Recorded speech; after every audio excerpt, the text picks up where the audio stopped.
Well, a cafe in Columbia is bringing European cuisine to mid-Missouri. Ryan Rumba joins us live to show us how they make some of their signature dishes. Good morning, Ryan.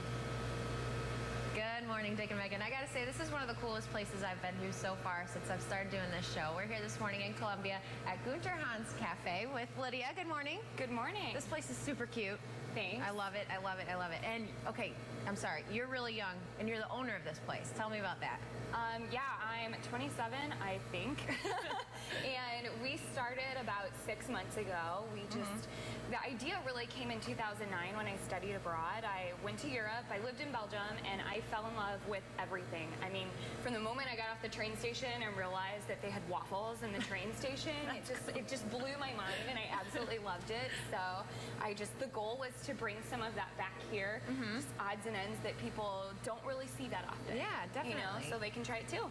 And this is an artisan cafe. So explain the artisan part, because I feel like people hear that word all the time, but what does that really mean? You do. It's one of those terms like all natural that just kind of appears a lot, and it really depends on who you're talking to as to what it means. But for us, it means that if it's not something that we can make in-house, it's something that is made by people that I believe in, that do it with actually natural ingredients. Okay. You know, it is what it says it is. Yeah. Like the gelato, we have this pumpkin cheesecake flavor. It's made with actual pumpkin and actual cheesecake. Oh my gosh, so good. That's what it means to me, is no frills, it says what it is.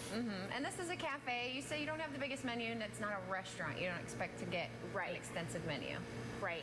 Yeah, we don't do a ton, but what we do, we try to do really well. That's the goal, you know, just slowly grow over time. Maybe in a year or so we'll add crepes whenever we feel ready for that. So okay, well, one of your signature items is your Belgian hot cocoa, right? yes, people love that. And we're gonna we're gonna talk about making the whipped cream for it, and you said that's a big hit. So tell me about that. Yes. So making whipped cream at home is not as crazy or as intimidating as you would think. Literally, you're just gonna need about 2 cups of heavy whipping cream, super cold. You want it to stay cold. That's key. Okay. If it's not cold, it's not whipping. So, I personally like to add Baileys to mine. Of course. Makes for the perfect hot chocolate. Exactly. But you can also do things like rum chata, chocolate. Like pretty much if you imagine it, you can put it in whipped cream. That's awesome. I also like to add a little bit of powdered sugar to mine. Okay. I have right here, if you're super into whipped cream, totally worth getting one of these. They're an ISI container. Pretty much you put all the ingredients in here, load up a charger. You charge shake it up. Yeah. Okay. Like the charger's basically, after you put all the ingredients in, it makes it like fluffy. Okay. And so you don't even have to with do anything. Exactly. Nice. You can make it in a mixing bowl if you don't have one of these, but you don't really control the shape.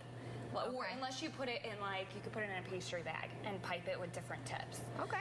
So basically, after you put everything in, just shake it up really good.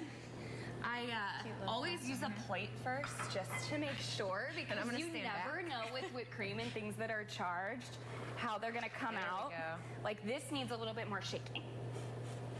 That's one of the tricks. Whoa. Yep, and you fling whipped cream. It's an occupational hazard, but when you like it a lot, it's not too big of a deal. There you go. So basically, you just want to load it up.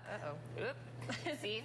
But it's probably not cold enough. So, but still looks great to me. I'm still gonna try it. But it tastes good. Well, when we come back, what else are we gonna make? Some more of your signature items. I would do waffles. They're phenomenal here. You don't have to tell me twice. Waffles, All right, let's do that. When we come back, we're gonna have some waffles. But for now, let's send it back to you guys. Having a blast this morning, talking about different European foods, something different, bringing it to mid-Missouri. Yeah, absolutely. One of our favorite and most loved things that people come in for is actually the Liège waffles. Okay. Compared to American waffles, they're ooey gooey chewy. They're actually like a style of waffle from Liège, Belgium, and we import the dough from there. Okay, so that's the difference. Like I'm not making Eggos in the toaster. I'm not making like 5 Eggos in the toaster. In fact, these particular waffles require a special waffle iron, and it cooks them at about 170 degrees. Wow. If you try this at home, you'll have a burnt charcoaly mess that will take you 4 hours to clean. I know because I've tried it. So this is the waffle iron back here, right? Yes, we actually imported this from Belgium, and it's funny because we got it. Came with the Euro plug, so you had to get an adapter. We jokingly joke that we had to get the adapter to even make it work. But yeah. Well, very cool. So we've got some made already. Because it's the same process as making a waffle with an iron. As you can see, they still have that, traditional waffle shape. They're just not as square as a normal waffle. You'll also see, like, if you look closely, there's some caramelized sugar. What they do is they fold in giant Belgian pearl sugar into the dough, and then they put it on that iron, and it caramelizes. So you get this, like, ooey, gooey, chewy goodness. So you say you have some people come in, and they're like, how big is it? Is this going to fill me up? And you say this small waffle fills you up. Yeah, absolutely. I think we all have this IHOP mentality here where you're going to get a stack, but I'm telling you right now, if you get a stack of these, you would be sick. So usually when people ask if they want more than one, I just say, why don't you start with this one and then come back? Start out slow. Yeah, naturally usually people don't eat a ton. So we're gonna dress them up a little bit. So we're putting some strawberries on there. Tell me about some of the different toppings that people do. So we do strawberries, bananas, Nutella. We have a homemade mixed berry compote that's warm. It's like the inside of a berry pie. Absolutely amazing. If you like pie, I love pie. You got some. Is this the chocolate right here? That is the Nutella. Okay, you're gonna do that one. Yeah, I'll do the Nutella. So that one can get a little messy. Chocolate syrup, caramel syrup, Nutella, powdered sugar. We do a lot, and sometimes we like to mix it up seasonally too. Like in the fall, we did some caramel and some apples on ours. Awesome. You know how awesome that looks. I'm not even like a chef or even that good of a cook, and that just looks. Oh yeah. I love Nutella. Just like pour Nutella is good. Nutella. And then you said to add some powdered sugar. Yeah, powdered sugar. Uh-oh, I don't want to. These are dangerous. They're ooey gooey chewy good. Look at that. And it's so funny because sometimes we'll have people at night, like literally they walk in and they're like, I heard you have waffles. And we have like, yeah. That looks so good. So it's a lot of fun for sure. Awesome. Well, nice taste of Europe. Definitely some unique and, something different in mid-Missouri. You don't see this, everywhere like that IHOP mentality. So when we come back, what are we going to make next? Next, we'll be making some pretzels. They're made fresh in-house. We roll them out here. You said pretzels. We'll get into that later, what the difference is. Yes. Okay, sounds good. Well, when we come back, we're going to make some pretzels. But for now, we'll send it back to you guys in the studio. That smells good. Yeah, I bet so too. Well, when it comes to food, many people like to switch it up and try something new and unique from time to time. Ryan Rumba joins us live from a Columbia cafe that's bringing a taste of Europe to mid-Missouri.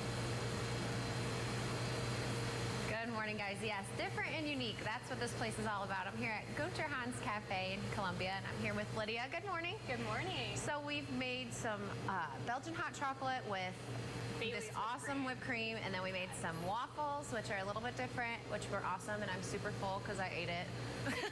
And now we're going to make a bretzel. Now explain what the difference between a pretzel and a bretzel is. So a bretzel is what you get when you go to Germany and you ask for what we would call a pretzel. The difference is that unlike Annie Ann's or Pretzel Time, it's more bread-like, really fluffy on the inside and crispy on the outside due to the process that they use for baking, which is a little bit different than here. Right. It's really short for Laugenbraten, but we didn't think people would get that, so we shortened it to bretzel. Yeah, I think bretzel rolls off the tongue a little better. Well, we're actually going to roll some, so let's do it. Here, give you a piece. You ready for this? Yes. Okay. So you're going to roll it out, make it like a little bit flat, and then slowly, you don't have to push down hard on it, but you just kind of want to work your way out. And the goal here is that you actually want it to be thick on the inside and thin on the outside. Okay, so leave it a little thicker out in the middle. I feel like it keeps shrinking as I... It will, yeah. It totally likes to fight you. Cross it. This. Cross. Pinch the ends. Just like that. Oh, wait, I messed it up. Hold on. Redo it. Takes people a little bit. And it keeps shrinking on me. Yeah. Okay, so I'm going to go like... Yep, cross it over. That. And let's do this.